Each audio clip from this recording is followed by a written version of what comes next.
Okay, now we're going to import a different setting file. I'm going to stop this session. Yes, I want to stop running. Okay, and we can do that by going to File in the top left-hand corner, Import Settings.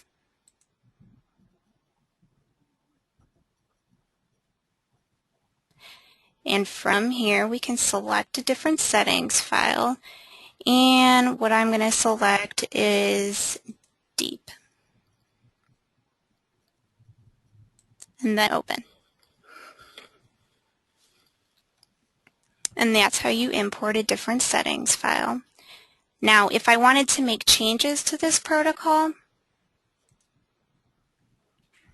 we can go to Setup, View or Change Settings,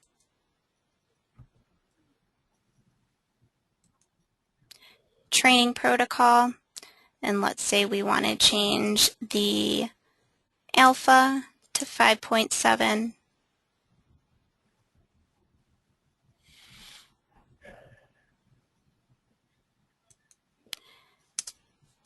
And theta to 3.4. I'm going to click Use these settings and close.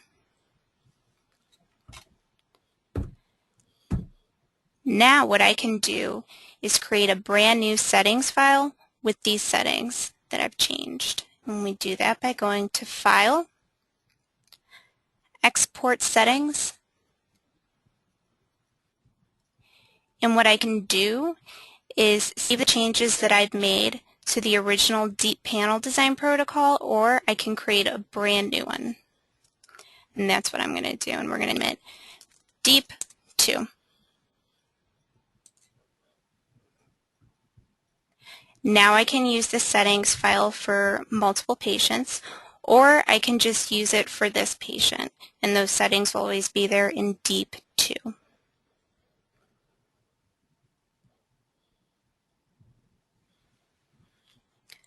Now I'm going to close the software, reopen the BrainAvatar Software, refresh everything.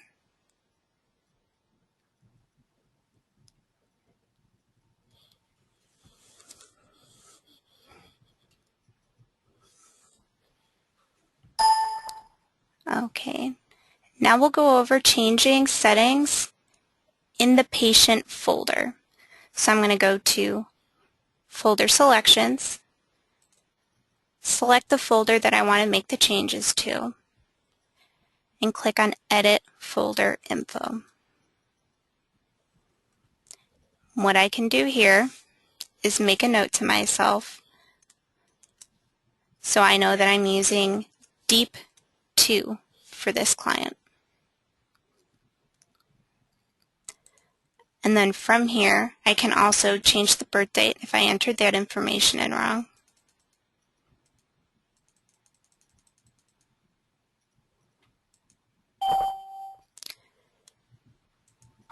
Let's say we're doing eyes open, still using the gold electrodes. Same investigator. Save and continue.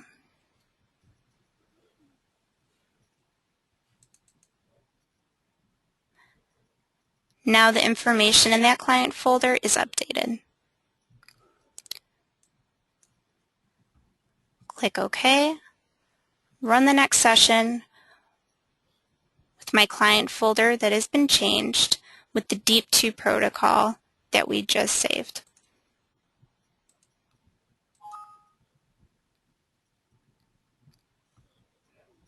Nope, set it to session.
Okay, now I'm going to stop that session.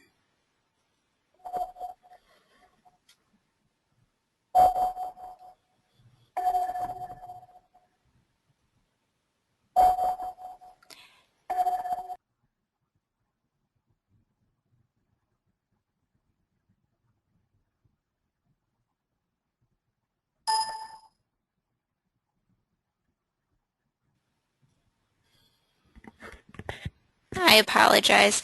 I went through things pretty quickly, but I pretty much covered everything that I wanted to cover today. Does anybody have any questions?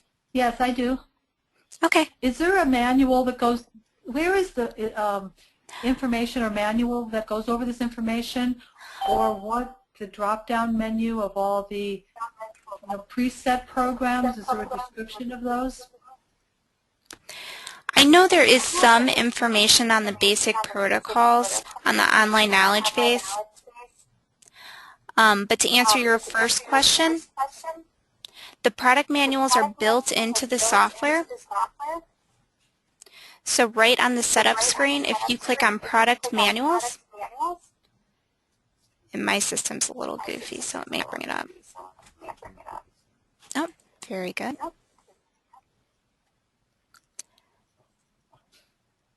So I selected BrainAvatar documentation, and then BrainMaster BrainAvatar user manual.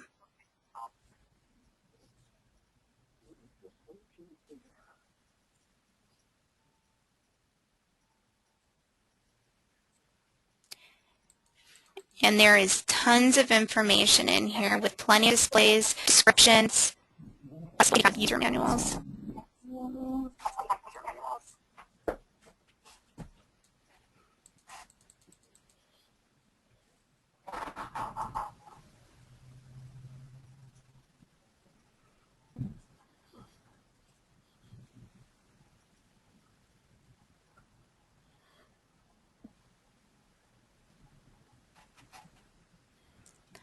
Does anybody else have any questions? Ashley, how about converting protocol files from the original Discovery software over to the Avatar platform? Oh, very good. We can go over that right now.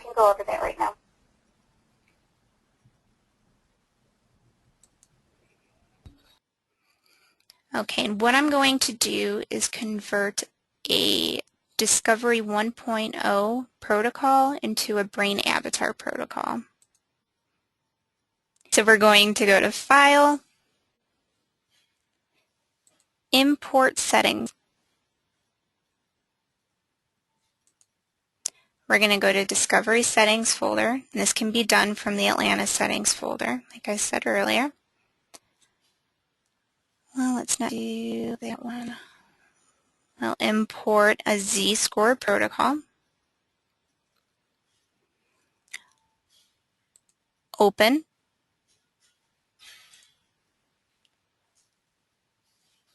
Old settings file, EG settings, parentheses settings. Select that one. Open. Double click on that file. No event file found for study. That's okay. From here, you're going to click OK. And just to let you know, it's going to import the settings, but not the displays. So that's something that you would have to do on your own. You would have to add those displays separately. To verify that the settings were read in, go to View or Change Settings and see that everything is here.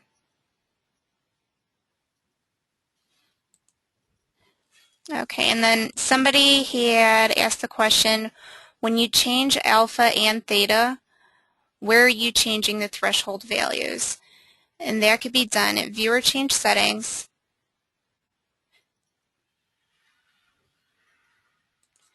Training Protocol. And depending on what you're training, delta, theta, alpha, you can change those values here. And this would be for channel 1, channel 2, channel 3, and channel 4.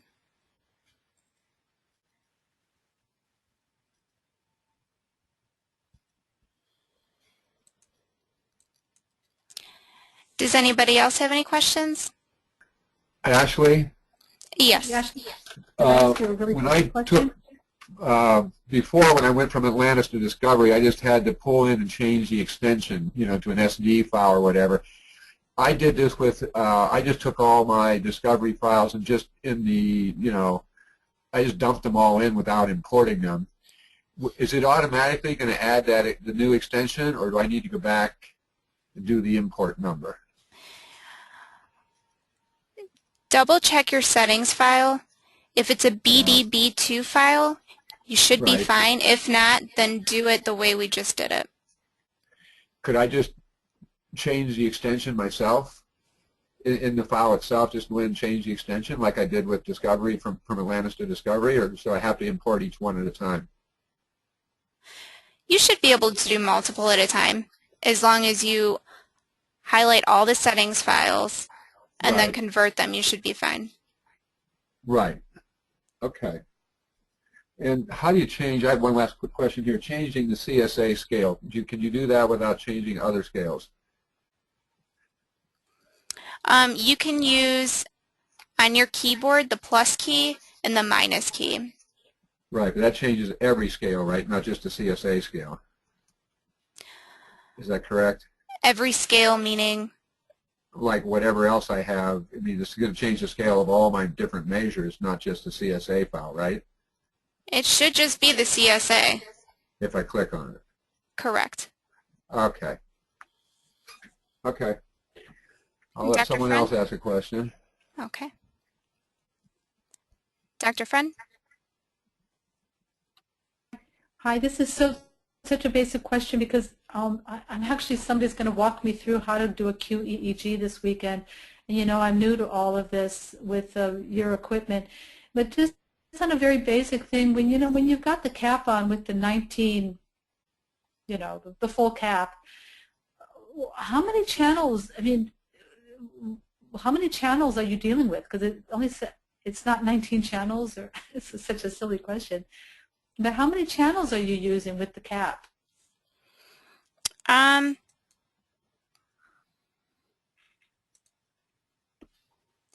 You'll be using these channels. Can you see which ones are highlighted?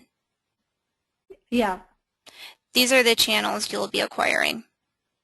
But in the settings, it's got like 1 channel, 2 channel, up to 4 channels. Those are training channels. Oh, okay, all right, fine. So when you're getting a Q, you're obviously in assessment and not training. Yes. Okay, and when you're actually doing the training, you can do up to 4 channels. Correct. Okay. Depending on what you purchase, but we'll say yes for now.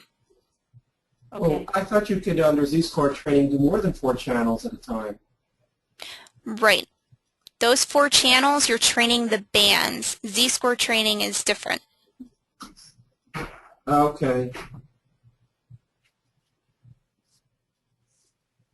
What can you change? You can train 19 up channels, to 19 if you channels pay for if it. you purchase 19 channel training for your Discovery.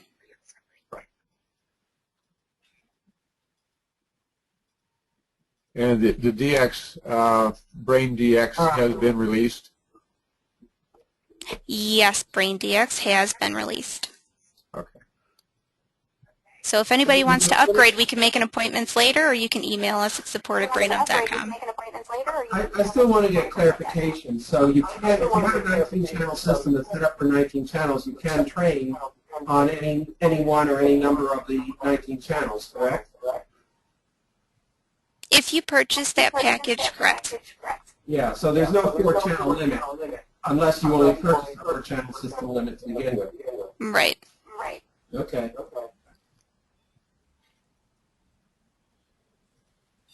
Ashley, do you know if Paul Swingle's assessment has been converted over to the Avatar system? I'm not sure. I believe he's here with us. Ah, I think so. It's Paul, are you there? His assistant is with us. And they said that they'll ask him. Thank you. Great. Thank you.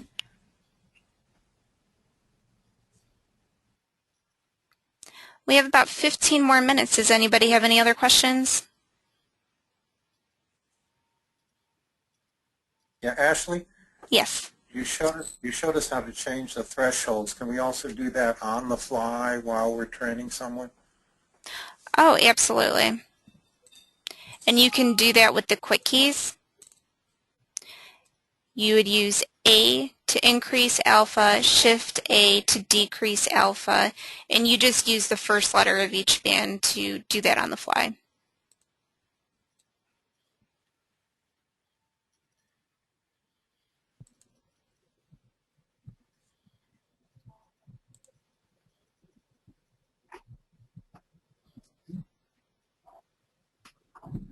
It worked. It worked. What you do? And if you go to auto thresholding, you would turn that off to do it on the fly. And that can be found if you go to View or Change Settings, and then just click on the Auto Threshold tab and turn it off. And you can use those hotkeys to change it on the fly. Which is our standard. We have it off. Okay, and if we're setting up, if we're using something like sub-alpha or some non-traditional bandwidths, and this I guess would be for other than C-score training, how does that get dealt with? You can still do it the same way. You would turn auto thresholding off, and then to increase alpha, you would use the A key, and to decrease it, you would use Shift A. Ashley, when is the next webinar scheduled? Next Friday, I believe. It is, okay, it is next Same Friday. time, 2 o'clock Eastern Standard Time. Thank you. You're welcome. Ashley, we had a question. You showed us how. Can you go ahead and show us an example of manually resetting the displays after loading in the user settings? I'm sorry, I'm not clear on your question. Resetting the displays? Adding displays.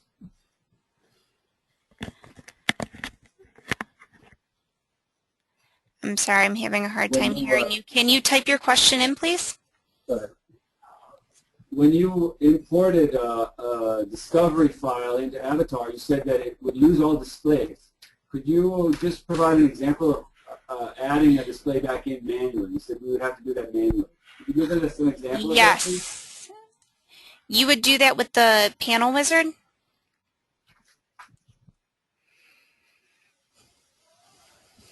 So for example, we'll go to tab 2, and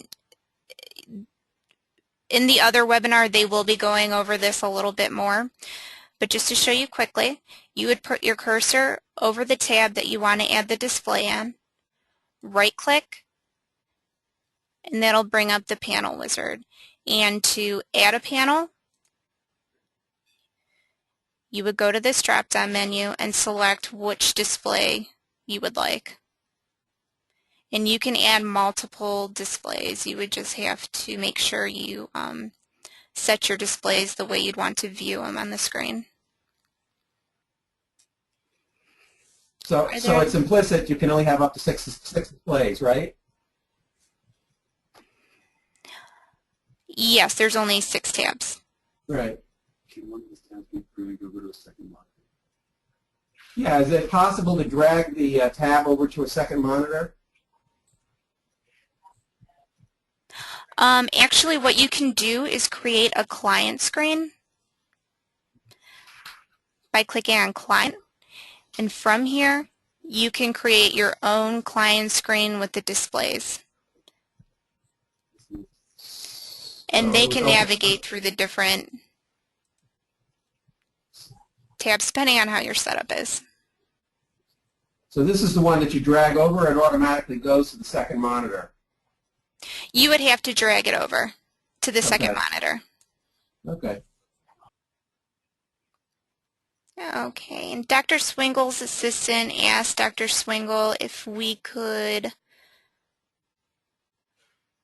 Oh, I'm sorry. He said that BrainMaster has permission to develop the software, so I guess we'll be working on that. Ashley, I have a question. Is anybody using a third monitor for, if they're watching the movie and then putting it on a mini monitor for the display for the client? A few people are, yes. So they can have one for the flash games or DVD, and then they can have a client screen, and then you could have your own screen so you can view the training. Any feedback on how that's working out or how people are liking it? Anybody know, or? I'm not sure. Anybody out there have any answers? Anybody using 3 monitors? I would guess that would really I'm tax. using 3 monitors. And the way I have it set up for 3 monitors is I have a high-end laptop with a port replicator that has potential to drive 2 separate video monitors. And so my center screen is my laptop, which is running and then I can go left or right to move 2 more screens. Works no problem. Also, my graphics card can display up to 6 monitors, and that should be no problem. I haven't tried it, but, it says it can.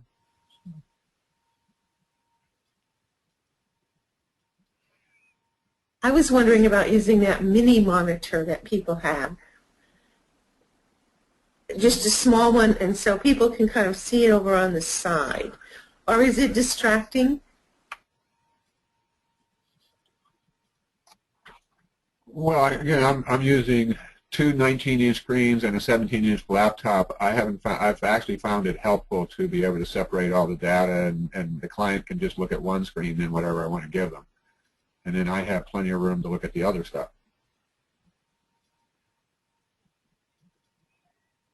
So you're not putting like the flash games and the client screen on at the same time. You're having the flash games or a movie on one, and then some of the displays on the other monitor. Like I can one. do whatever I want. Oh, but is it? And you find that it's helpful? Well, yeah, I think it is, because it's nice to be able to control your screens and give the client what you want to give them, and then still have plenty of room to look at the rest of your data yourself. I usually have one screen just looking at raw data, and then I'll do the other screens for something else. You maybe run a movie for a client, but again, it's just helpful to have the extra screens.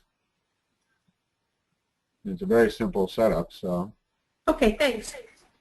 Hi, actually, I have a doubt. I'm using an Android phone. There is an application in the Android called the BrainMaster. Does that help with the BrainAvatar thing?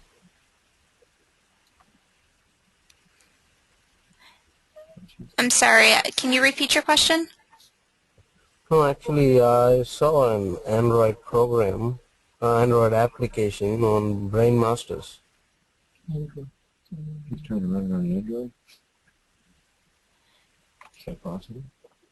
An Android app on BrainMasters. An Android app on BrainMasters. You know what? Can you send that question to support@brainm.com? Rob Militia would be the best person to get information on that. Okay, well, I think that answers I'm going to sign that. off, Ashley. Thank you. Thank you, everybody, for attending. I hope this was helpful for you. Okay, I'm going to go ahead and end the meeting. Everybody have a great weekend. Thank you.